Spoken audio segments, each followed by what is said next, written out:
Bonjour, mon nom est Michèle Glémauche, je serai votre animatrice pour cette conférence. Bonjour, mon nom est Audrey Lucet, je serai la co-animatrice pour cette conférence et notre conférencière sera Madame Nathalie Letarte. Bonjour tout le monde. Cette conférence sera enregistrée. Cela dit, votre micro sera désactivé pour toute la durée de la conférence. La présentation durera approximativement 30 minutes. Nous aurons une période de réponse pour les questions après la présentation. Pour poser vos questions, nous vous invitons à utiliser la section « Questions et réponses » se trouvant au bas de la fenêtre. Nous ne pourrons répondre à toutes les questions, alors nous vous invitons à venir nous les poser dans les kiosques après la conférence. Alors, la conférence sera accessible après sa diffusion sur le site des événements virtuels du site du service de l'admission de l'Université de Montréal. Alors, bonne conférence à tous!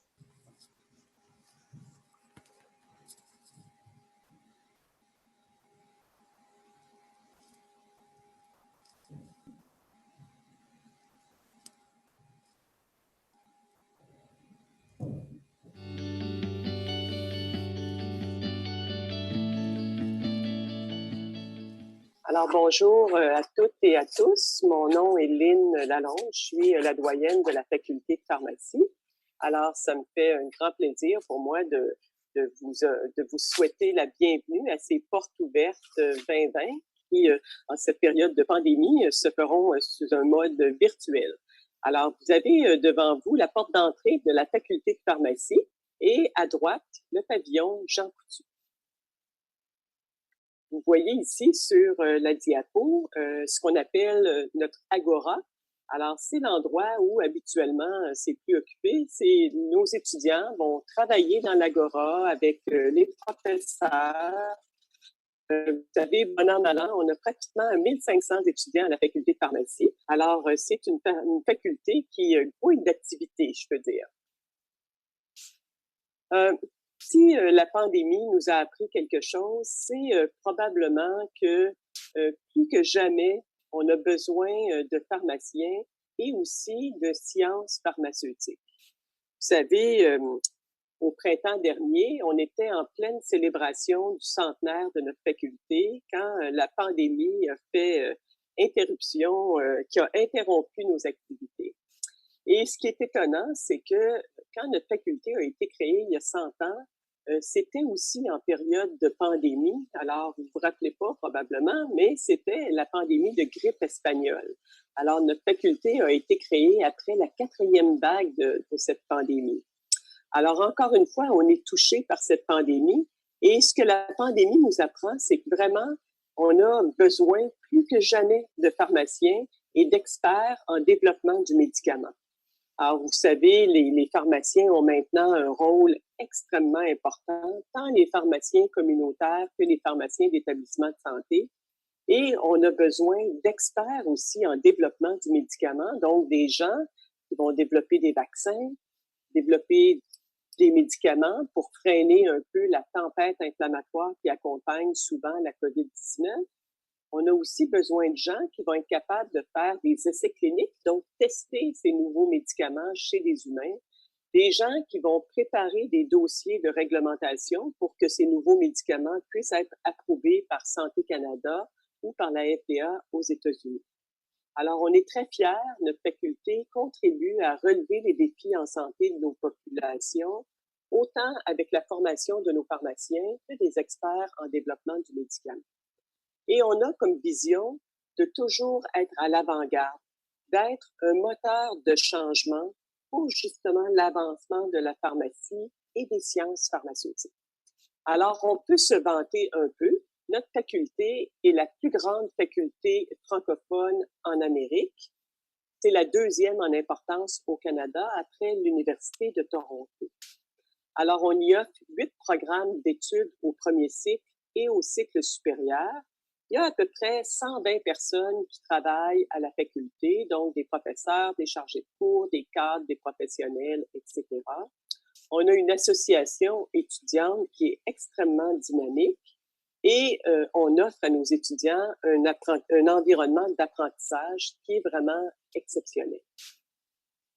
Alors, dans notre corps professoral, on a bien sûr des professeurs qui sont très investis en enseignement et en parallèle ont leur laboratoire de recherche, font leurs recherches, développent de nouvelles choses et forment des étudiants au cycle supérieur en sciences pharmaceutiques. On a aussi, ce qui est un peu particulier chez nous, des professeurs de clinique. Alors, ce sont des pharmaciens qui travaillent soit en pharmacie ou en établissement de santé et qui sont investis à la faculté par leur enseignement et aussi par leurs activités de recherche et d'érudition. Et en parallèle à ça, ce sont des gens qui pratiquent encore la pharmacie, donc qui sont vraiment là à la fine pointe des connaissances et qui peuvent partager leur expertise avec nos étudiants. On a bien sûr des chargés de cours qui sont souvent aussi des pharmaciens ou des gens qui travaillent dans l'industrie pharmaceutique et qui viennent partager leur expertise avec nous. Alors, vous allez voir, nos cours sont vraiment sous un mode collaboratif. On a beaucoup de conférenciers qui viennent prêter main forte, donc des gens qui, encore une fois, partagent leur expertise avec nos étudiants. On a des laboratoires de pratique professionnelle. Vous voyez là sur la photo du haut, c'est un petit cubicule où les étudiants peuvent vraiment pratiquer leur futur rôle de pharmacien dans un environnement qui est bien contrôlé. Et pour les aider dans ça, on a des pharmaciens communautaires qui viennent les coacher en quelque sorte pour se pratiquer puis être vraiment prêts à aller en stage un peu plus tard. On a des cliniciens associés, ce sont des pharmaciens qui agissent comme maîtres de stage. Alors, on a bon an, mal an, pas loin de 2000 pharmaciens qui travaillent avec nous parce que dans notre programme de pharmacie, c'est extrêmement important de pouvoir expérimenter, développer ses compétences. Alors, je vous disais tantôt, on a quand même plusieurs programmes. Au premier cycle, nous avons le doctorat en pharmacie, donc le doctorat de premier cycle en pharmacie qu'on appelle communément notre PharmD. On a aussi le programme de qualification en pharmacie. Alors, c'est un programme qui s'adresse aux pharmaciens formés à l'étranger et qui veulent venir au Québec s'implanter et pratiquer leur profession de pharmacien. On a le baccalauréat en sciences biopharmaceutiques qui prépare nos experts du développement du médicament et des gens qui vont souvent continuer à travailler soit en recherche pour certains organismes gouvernementaux ou dans l'industrie pharmaceutique.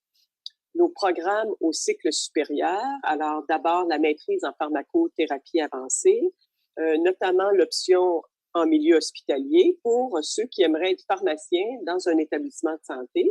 Et nous avons maintenant l'option ambulatoire pour les gens qui veulent développer des pratiques ambulatoires de pointe ou qui se dirigent vers une pratique en gériatrie, notamment dans les CHSLD.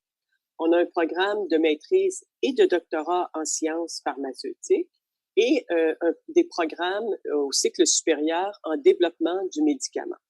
Et finalement, nos programmes de perfectionnement professionnel qui sont offerts par le Centre Focus. Alors maintenant, j'aimerais laisser la parole à notre vice-doyenne aux études de premier cycle, Madame Nathalie Letarte. Bonjour, donc je vais vous présenter les programmes qui mènent à la profession de pharmacien. Donc, on va commencer par vous présenter le programme de doctorat de premier cycle en pharmacie. C'est un programme qu'on a lancé en 2007. C'était le premier programme de doctorat professionnel au Canada et c'est un programme qui mène à la profession de pharmacien. Donc, c'est un doctorat de 4 ans qui est assez chargé, je dois vous le dire. On y rencontre 164 crédits et notre programme est assez populaire. Donc, on reçoit environ 2000 demandes à chaque année et on fait 220 offres à peu près à chaque année. Puis, nos dossiers sont évalués sur la cote de rendement. Donc, on va regarder les résultats académiques des étudiants et également les résultats à un test d'évaluation des compétences, un test qu'on appelle le CASPER. Le programme est vraiment axé sur l'expérience pratique. Donc, on a plusieurs cours, évidemment, en enseignement magistraux, mais beaucoup des cours en auto-apprentissage. Et comme Lynn l'a mentionné, ces cours sont donnés par des professeurs de clinique, des professeurs-chercheurs de la faculté, mais également des conférenciers, des pharmaciens qui travaillent sur le marché du travail dans les pharmacies et dans les hôpitaux. Et ce qui caractérise beaucoup notre programme, c'est la présence de stages. Donc, dès la première année, les étudiants vont aller faire un stage de 4 semaines dans les pharmacies communautaires. Quand ils sont en deuxième année, ils vont aller faire un stage de 4 semaines en milieu hospitalier. Et toute la quatrième année du programme va se dérouler dans les stages, dans des pharmacies communautaires et dans des milieux hospitaliers. Donc, c'est un programme qui est très axé sur la pratique.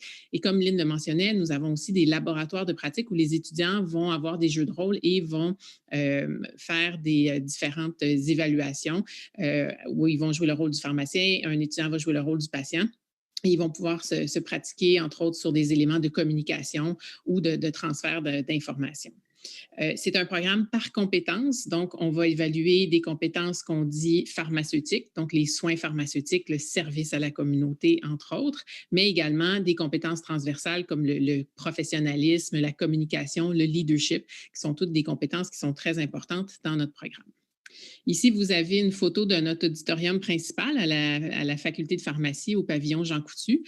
Donc, toutes nos salles de classe sont branchées, tous nos étudiants ont un ordinateur portable et suivent leurs cours sur leur ordinateur.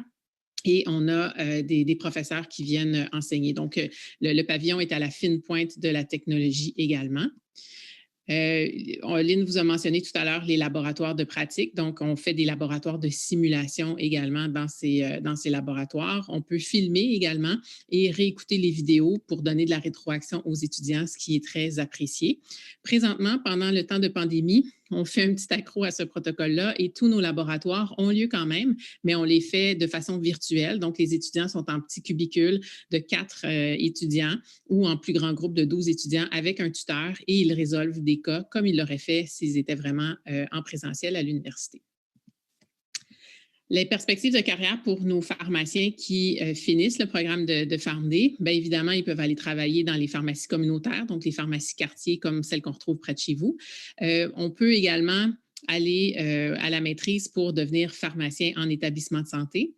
L'industrie pharmaceutique permet également l'embauche de nos finissants. Puis évidemment, il y a la portion enseignement, recherche et les instances gouvernementales où on peut aller travailler, par exemple, à Santé Canada ou avec la RAMQ. Donc, même si on devient pharmacien, les perspectives d'emploi sont très, très variées.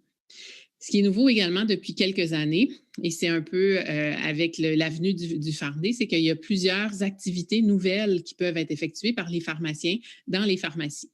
Donc, les pharmaciens peuvent prolonger des ordonnances, ils peuvent adapter une ordonnance d'un médecin, ils peuvent changer un médicament si jamais il y avait une rupture de stock. On peut également prescrire certains laboratoires, prescrire des médicaments pour des conditions de santé mineures. Donc, le pharmacien peut faire de plus en plus d'activités et bientôt, il pourra vacciner également dans les pharmacies. En fait, dès maintenant, les pharmaciens sont dans la campagne de vaccination contre la grippe et il y a plusieurs pharmaciens qui offrent la vaccination dans leur pharmacie.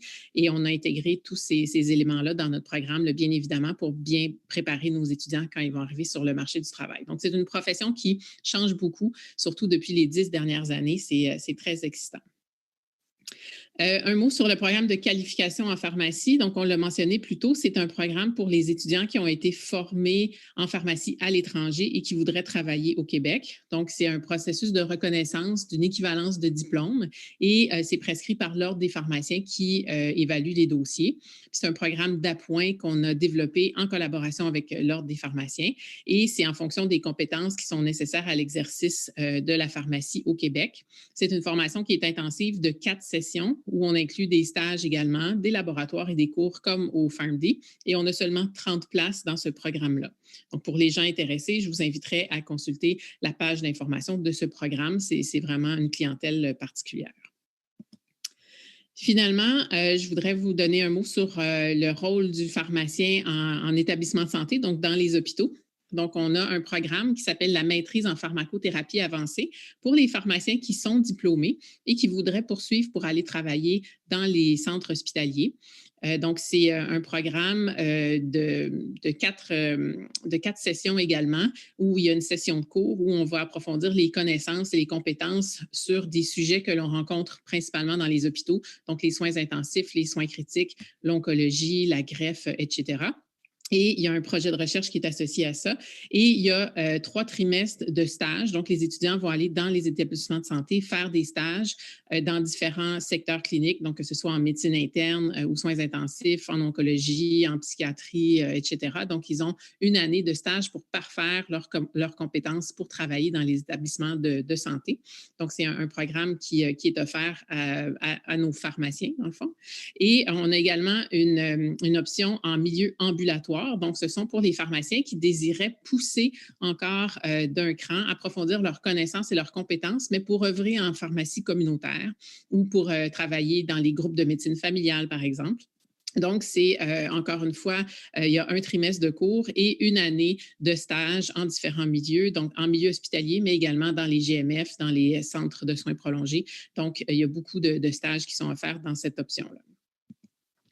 Donc, bref, pour les gens qui sont intéressés, devenir pharmacien, c'est vraiment un professionnel clé dans le réseau de santé québécois. On a des perspectives de carrière qui sont très intéressantes et très diversifiées. Les emplois sont très stimulants et la profession continue d'être en évolution d'année en année. Et tout ça, c'est fait dans un contexte interdisciplinaire. Donc, je vous invite à aller visiter la page des programmes concernés sur la vitrine des portes ouvertes. Vous y trouverez toute l'information nécessaire. Alors, merci Nathalie. Mon nom est Denis Deblois. Je suis responsable d'un des programmes en développement du médicament, essentiellement le programme de premier cycle, le baccalauréat en sciences biopharmaceutiques, le BSBP, dont je vais vous parler.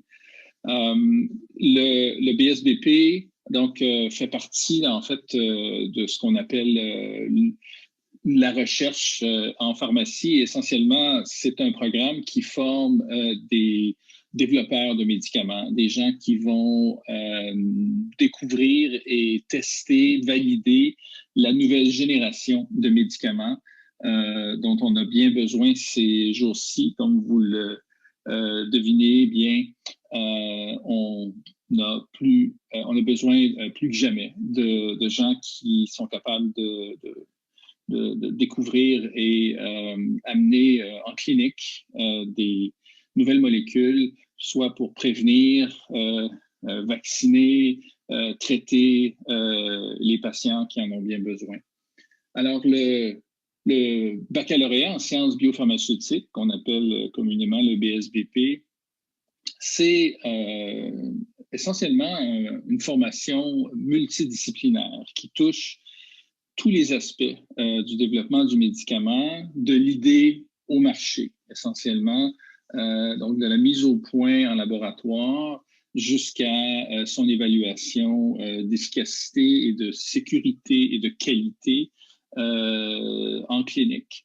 C'est le premier programme de baccalauréat axé sur le développement du médicament disponible en Amérique du Nord. C'est un programme novateur qui a été lancé il y a une dizaine d'années parce qu'on a pensé que développer un médicament, c'est quelque chose de plus en plus difficile, de plus en plus coûteux et ça prend des experts. Donc, en partenariat avec les gens du milieu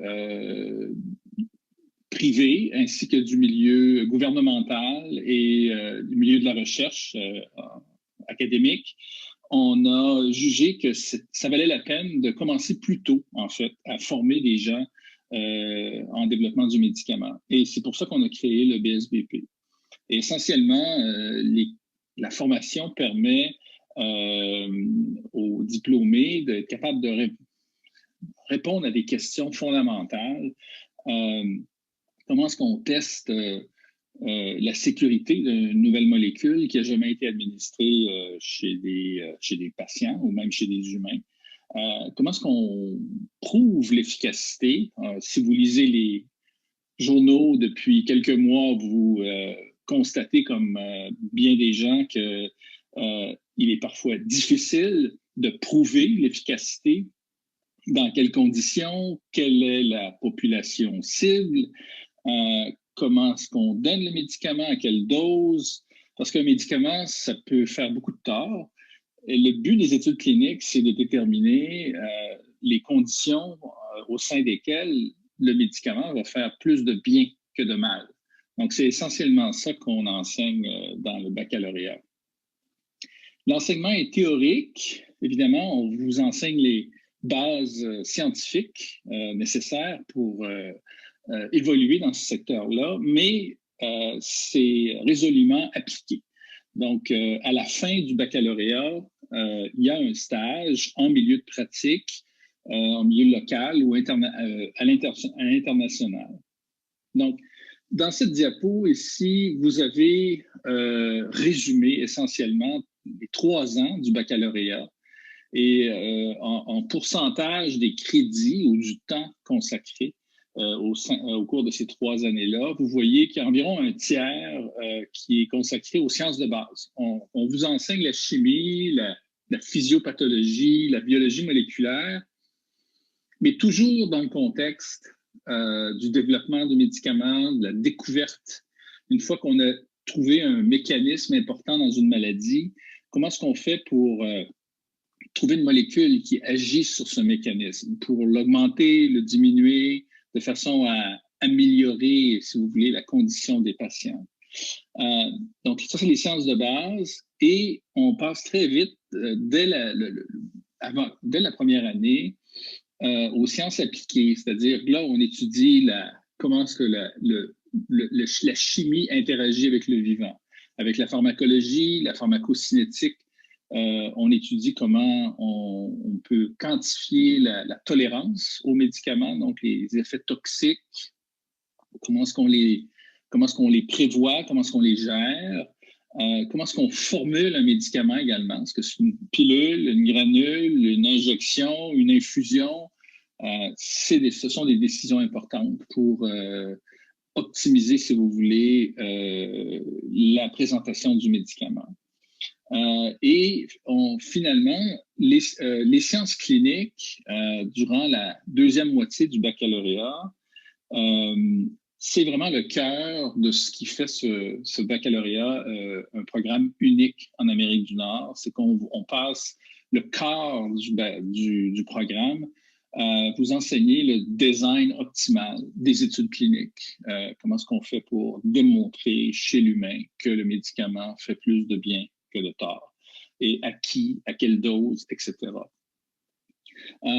Les affaires réglementaires, les interactions avec les agences, Santé Canada, comment est-ce qu'on évalue aussi l'impact économique du médicament au sein du système de santé, c'est quelque chose qui est enseigné.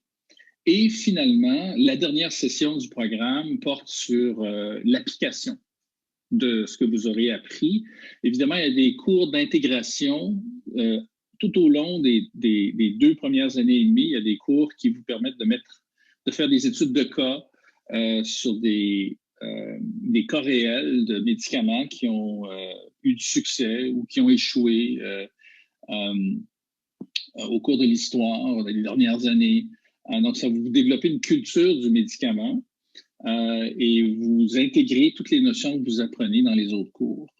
Et à la dernière session, vous avez le choix de faire un cheminement en milieu de pratique. Et c'est celui qui est le plus populaire, un stage qui peut se faire au sein de l'industrie pharmaceutique, la grande pharma, la petite biotech, mais aussi les agences réglementaires. On envoie des stagiaires à Santé Canada. On peut faire aussi des stages en recherche clinique, milieu hospitalo-universitaire. Plusieurs de nos professeurs, d'ailleurs, sont impliqués en recherche clinique à Sainte-Justine, au CHUM, à l'Institut de cardiologie, et reçoivent de nos stagiaires, soit en recherche fondamentale ou en recherche clinique. On a des stages à l'international également qui sont possibles. Certains étudiants peuvent choisir de se destiner à la recherche aux études supérieures, donc maîtrise, doctorat. On offre un cheminement honor qui forme de manière accélérée les étudiants pour leur permettre d'accéder aux études supérieures. Certains étudiants peuvent choisir de faire leur dernière session avec des cours, c'est possible également. Donc, les enseignants au baccalauréat viennent du milieu académique, mais on a beaucoup de partenaires qui viennent de l'industrie. Donc, vous développez un réseau au sein de l'industrie, au sein des agences réglementaires également, en suivant le programme.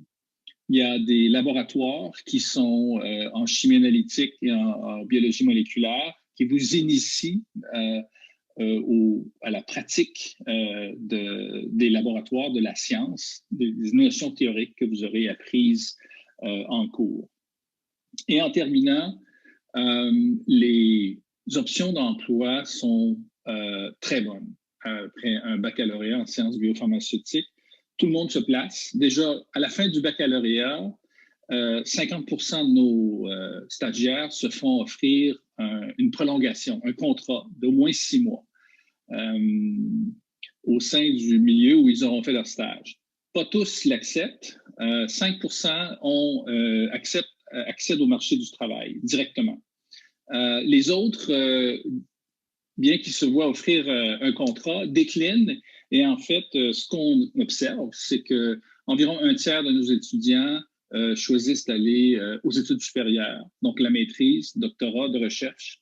30% vont dans un programme professionnel qui mène à la pratique clinique, bien souvent. Donc, la pharmacie, la médecine, c'est excellent d'avoir des professionnels de la santé qui connaissent le médicament. Et d'autres peuvent choisir d'aller en droit ou dans le milieu des affaires. Ça aussi, ça se marie très bien avec la formation en développement du médicament. Donc, je vous invite à visiter le site aux portes ouvertes, le site du programme. Il y a aussi une conférence, si la bio vous intéresse, une conférence qui va être donnée et qui est faite de manière conjointe avec les autres programmes bio de l'Université de Montréal. Il y en a 9 qui fait ressortir les différences entre les programmes bio.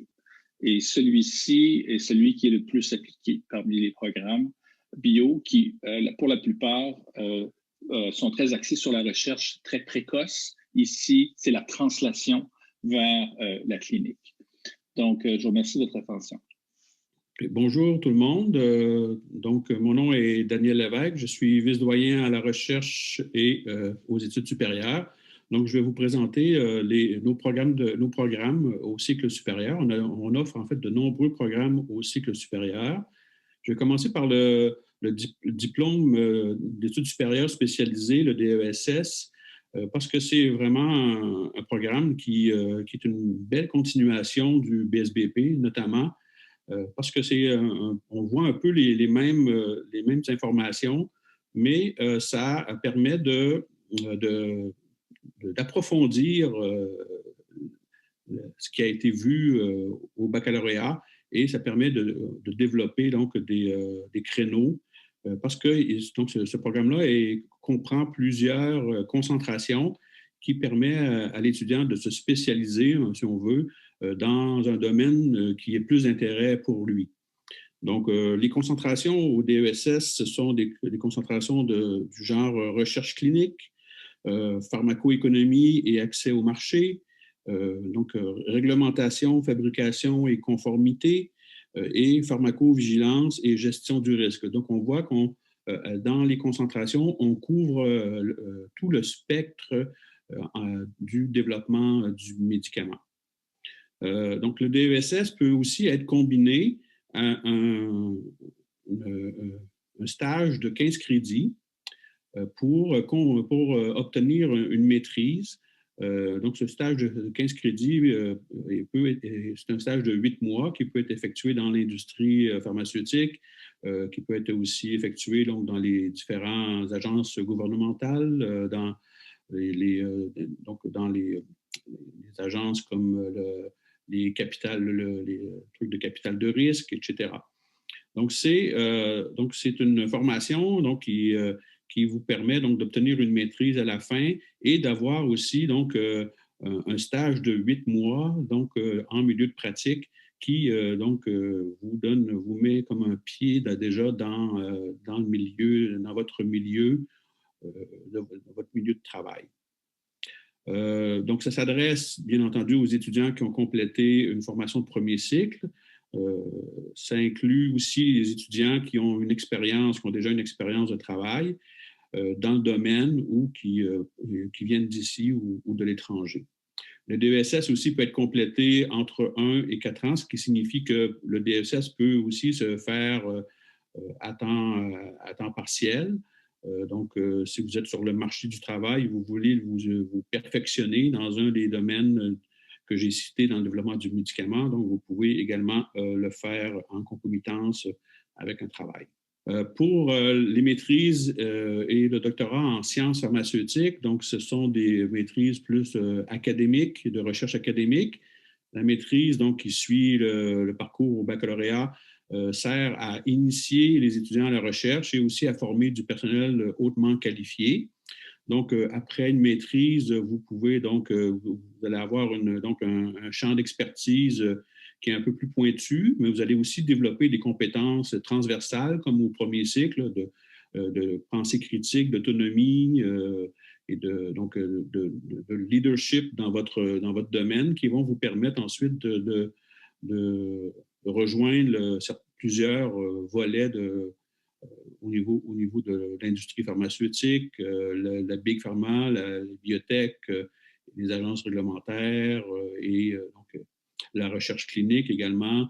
Donc, sont des domaines qui peuvent être des débouchés pour les détenteurs de maîtrise en sciences pharmaceutiques. Et la maîtrise en sciences pharmaceutiques se décline aussi en plusieurs options selon l'intérêt de l'étudiant. Donc, les options sont écrites ici. Donc, l'option analyse, c'est une option où on fait des mesures de médicaments dans les différents liquides biologiques. Donc, ça, c'est un peu plus de chimie et de physique associée à cette option-là. L'option médicaments et santé des populations, là, c'est dans un spectre complètement différent, où là, les étudiants vont faire de la pharmacoépidémiologie, de la pharmacoéconomie, l'évaluation des pratiques, des politiques en lien avec l'usage des médicaments, vont faire de la pharmacovigilance suite à la mise en marché des médicaments. On a aussi des professeurs qui sont spécialisés en socio-anthropologie du médicament, donc comment le médicament affecte la société et comment la société affecte l'usage des médicaments. Et on a aussi des professeurs spécialisés en biostatistique qui développent des nouvelles méthodes pour faire des analyses plus performantes. Donc ça, c'est un domaine de recherche aussi qui demande, qui se fait donc essentiellement, c'est des analyses de banques de données, par exemple de la RAMQ ou de d'autres sources pour permettre de mieux connaître l'usage et l'utilisation des médicaments. L'option pharmacologie, c'est l'option classique de base de sciences fondamentales où les étudiants vont choisir un domaine de recherche pour mieux comprendre la pathophysiologie d'une maladie, comprendre les mécanismes cellulaires et moléculaires, peuvent aussi participer à la modélisation, donc faire des modèles mathématiques du devenir du médicament, par exemple, dans l'organisme. La pharmacodynamie, c'est l'interaction de la cible du médicament avec sa cible, donc soit un récepteur, une enzyme ou toute autre cible physiologique. La pharmacocinétique, c'est l'étude donc du devenir du médicament dans l'organisme. Et plusieurs de nos professeurs-chercheurs sont impliqués justement dans la découverte et la validation de cibles thérapeutiques, là, donc qui est associée avec cette option. L'option technologie pharmaceutique, donc c'est une option qui aussi implique beaucoup de chimie et de physique parce que là, on va étudier les propriétés physico-chimiques des médicaments. on va essayer de trouver des façons pour cibler le médicament dans un organe particulier ou dans une cellule particulière. On va aussi faire de la conjugaison, on va le combiner avec un autre élément pour faciliter son absorption, par exemple. On va développer des formulations et des procédés pour développer, produire les médicaments. Et en combinaison avec la faculté de médecine, on offre aussi une option pharmacogénomique où là, on étudie plus particulièrement les polymorphismes génétiques qui affectent l'effet des médicaments. Au niveau du doctorat, c'est la poursuite ensuite après la maîtrise. Donc, on peut poursuivre ses études supérieures pour obtenir un doctorat de philosophie, un philosophie doctor, le PhD. Et donc là, on forme vraiment des scientifiques autonomes qui vont travailler pendant plusieurs années sur un projet de recherche bien précis pour faire avancer les connaissances dans le domaine particulier dans lequel ils sont. Et il y a les mêmes options que pour la maîtrise. Donc, voilà ce que je voulais vous présenter. Je vous souhaite une bonne visite virtuelle. Donc, merci d'avoir été avec nous. En finissant, étudier à l'Université de Montréal, c'est vraiment avoir des programmes en pharmacie et de sciences pharmaceutiques qui sont avant-gardistes. Vous allez voir que nos étudiants sont très dynamiques, puis nous avons un environnement propice à l'apprentissage qui est desservi par un excellent soutien technologique. Je vous invite pour la suite des choses à aller visiter nos vitrines. Donc, vous pouvez aller voir la page du programme de PharmD, la page du BSBP, la page de qualification en pharmacie, entre autres. Vous allez retrouver des conférences. Vous allez aussi pouvoir rencontrer des étudiants qui sont présents dans les séances Zoom, qui vont pouvoir répondre à vos questions en direct. Donc, toutes les questions que vous n'avez.